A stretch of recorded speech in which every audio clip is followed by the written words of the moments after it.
This beautiful cycling infrastructure is in Antwerp, in Belgium.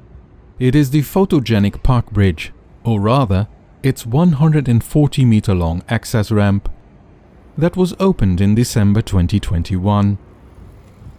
The bridge is in a recently redeveloped urban area with tall buildings all around it, but it is merely the entrance to the possibly even more photogenic actual park bridge. That part of the bridge had already been opened in July 2016.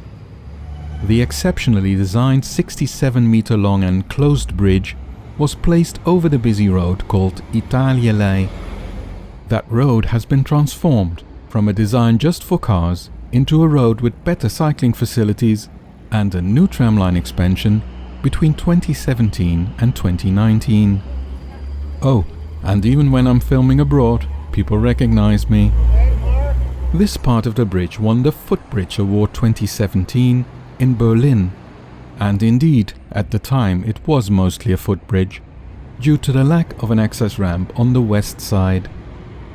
For well over 5 years, cyclists had to make do with gutters on the stairs or a lift that was often out of order. It feels a bit odd that the access ramp was only designed after the bridge was already open, but it is there now. The ramp is extra thin and light and sits on steel columns that were carefully placed directly on top of the supporting columns of the underground car parking garage directly under the surface.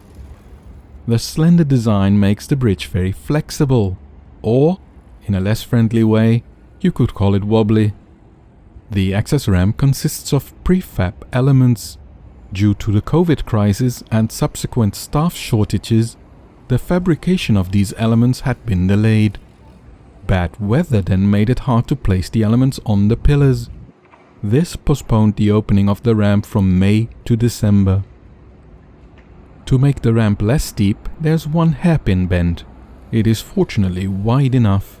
Most people can easily take the turn. The cycleway on the ramp has a varying width of at least 3.4 meters wide.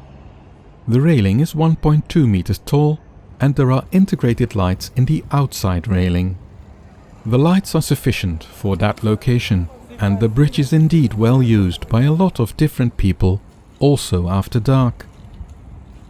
On the enclosed part of the bridge, the lights are not really sufficient. It is very dark inside, which makes it a bit harder to find your way at night.